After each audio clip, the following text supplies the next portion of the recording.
Энэ бол хатан болд. Тийм ээ. Та бүгдийн харж байгаачлан хүү бусдаас жаахан өөр. Тэр даавны хам шинж онштой. Өндөг хийгээд байгаа мó? Даавны хам шинжтэй хүүхэд нь хөгжлийн хувьд бусдаас жаахан хоцрогдолтой байдаг ч маш уян хатан, бусдыг даган дуурайх онцгой чадвартай зэргээрээ онцлогтой байна. Дэлхийд 700 төрөл тутмын нэгд даавны хам шинж тохиолддог бөгөөд одоогоор үүний шалтгааныг олж тогтоогоогүй байна. Миний хүү хатан болд нь 2015 оны 3 сарын 4-ний өдөр Архангай аймгийн Эрдэнэ улаан сумын Төрөх тасагт төрсөн. Төрхийн дараа эмнэлэгт байх хугацаанд бол эмчнэр надад яг Даун синдром гэдэг онцтой хүүхэд өөрөөс чинь төрсөн гэдэг талаар бол мэдээллийг өгөөгүй. Харин миний хүү төрөнгүүтээ нэг кончоод 2 дахь өдрөөс нь эхлээд хүчил төрөгч нь унаад байнгын аппарат залгаж аппаратанд байх болсон. За эмнэлэгт битээр ийм байдалтай 9 хонсон. Эмнэлгээс гарахад эмчин та хоёр шууд гэртээ гарч болно. Эсвэл их нялхас Улаанбаатар хот руу их нялхас дээр очиод удамшил зүүн шинжилгээ өгч болно гэсэн хоёр сонголтыг танилцуулсан. Тэгээд манайх гэр бүлэрээ ярилцж агаад хүүгээ яг 9 хоногтой эмнэлгээс гарах өглөө нь шууд аваад Улаанбаатар хотын их нялхас руу явсан.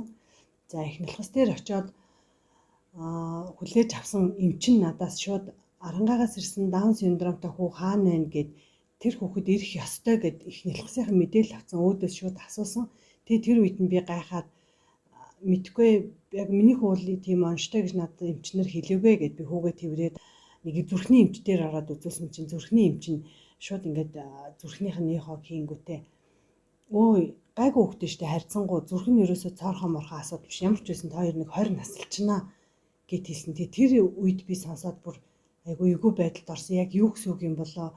Тэм эмчээ миний хүү ямар нэгэн өвчтэй юм уу гэсэн чи энэ ээжт нь та нар юу ч хэлээгүй юм байна штэ гэд нэг эмч рүүгээ уцтаад байсан. Хүү айлын баг хүү бөгөөд дуу хөгжимд тун хайртай. Пазл тоглож, дугуй унаж, аавтайгаа цагийг өнгөрүүлэх нь түүний хамгийн хөгжилтэй мөчийн нэг нь. Хатан болд ой 8 сартаагаас эхлэн цэцэрлэгийн боловсрал эзэмшсэн бөгөөд 3 жил дараалан бэлтгэл бүлэгт сурсан байна. Энэ жил тэр 8 настай. Архангай аймгийн Эрдэнэ улаан сумын 3 дугаар сургуульд 1-р ангид элсэн суралцж байна. Одоо эхний нэг үйлрэл яваад бол үзэг байраа суу, нийгэм шиг хичээлдээ би өглөө алга явах ёстой, ирээд би даалгавраа хийх ёстой. Биеийн тамир орсон өдөр би биеийн тамирын хичээлд орно гэсэн энэ дадал яг сургуулийн юм нэг орчинд сурах дадлыг бол эзэмшиж сурсан. Яг нарийн одоо тэр тоогоо зээжлэх, тооны одоо үйлдэлүүдийг хийх тэр зүйлийг бол огтхон ч одоо харуулж явжаагүй. Арангай аймагт маань хөгжлийн бэрхшээлтэй хүүхдийг сургах арга зүйд суралцсан багш гэдэг үнэндээ байдгүй юм байна. Тэгэхээр хэдийгээр сэтгэл сайтай бүр сэтгэл гаргаад байгаа багш байсан ч 40 хүүхэдтэй анги дотор 40 хүүхэд донд нэг ийм хүүхэд оруулж ир суулгаж байгаа. Тэгээ багш тэр хүүхдэд цаг гаргаад 40 минутанд 4 цагт тэгж яг тэр хүүхдийг анхаарч төвлөрч ганцаарныг хөгжүүлж ажиллана гэдэг бол үнэндээ нөхцөл байдлууд яг аргагүй байдалтай амьдрал дээр хамгийн хүнд хэцүү биелэхгүй байгаа зүйлүүд амжиглагдаад энэ үл яг анзаарэгдэж байгаа.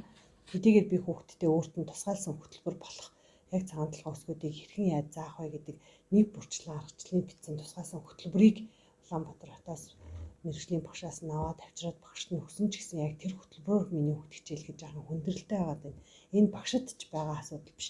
Ангийнхан хүүхдүүд яг ижилхэн номонд илгээд өөр зүйл хийж яхад миний хүүхдэд өөрт нь ингээд арай өөр ингээд хэвлэлчихсэн цаасан дээр өөр юм тараагаад төхөр хүүхд хүртэл тэр хажуухаа хүүхдийг хийх гээд уурлах байдал анзаарагдаад би энийг хийхгүй багшаа энэ хажуухаа хүүхдийнхтэй адилхныг зурна гэ уурлахаар багш яхаа аргагүй л адилхан юм хэлэхээс өөр аргагүй ийм байдлууд бол анзаарагдаж байгаа яг.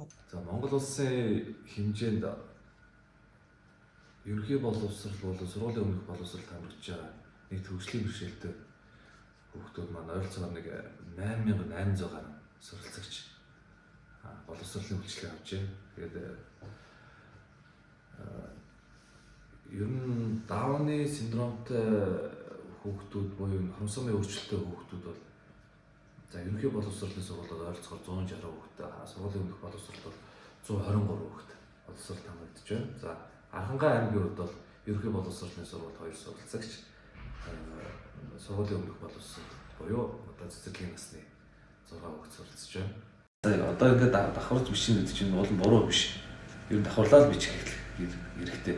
Хувилдаа дэвтэр дээр бичих хэрэгтэй. Маш их бичих хэрэгтэй. Тэгээд хүүхдийн сонирхолтой нь тулгуурж ер нь сургалтын арга барилыг яах хэрэгтэй. Давтаа өгч өөрөө их сэтгэл хөдлөл өндөртэй тийм хигээлийг цайлган хүмүүс өгдөг учраас ер нь яг нэг тийм хөгжилтэй ч гэх юм уу өөр юунд дуртай тэрийг анзаарч тэрэн дээр нь тулгуурж сургалтын арга барилаа сонгох хэрэгтэй. Энийг бол тухайн багшд л зөвлөх хэрэгтэй. Дэмжлэг угаасаа одоо Аранхай аймагт тусгай хэрэгцээ боловсруулалтын багш байхгүй байна. Одоо тэр мэрэгчлэлтэн ч гэсэн энэ талаар сайн мэдлэггүй л байна. Нэг жилд ойролцоогоор нь мобис дээр 10 хүүхэд төгсдөг шин. Тэгээд одоо хаанаач хүрэхгүй. Монгол улсын хэмжээнд ерөнхий боловсролын сургуульд суралцж буй нийт хүүхдүүдийн 0.7%-ийг хөгжлийн бэрхшээлтэй хүүхдүүд эзэлдэг.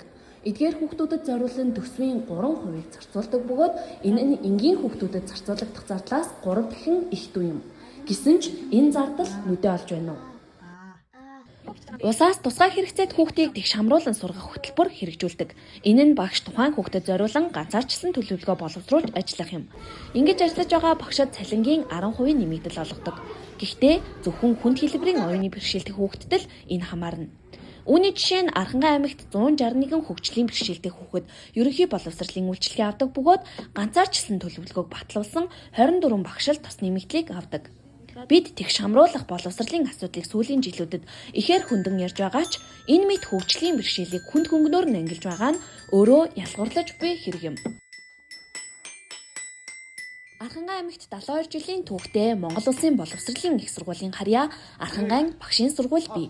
Гэсэн ч тус сургуульд тусгай хэрэгцээт боловсролын багш бэлтгэдэггүй, зөвхөн Улаанбаатар хотод тус мэрэгчлэр багш бэлтдэг.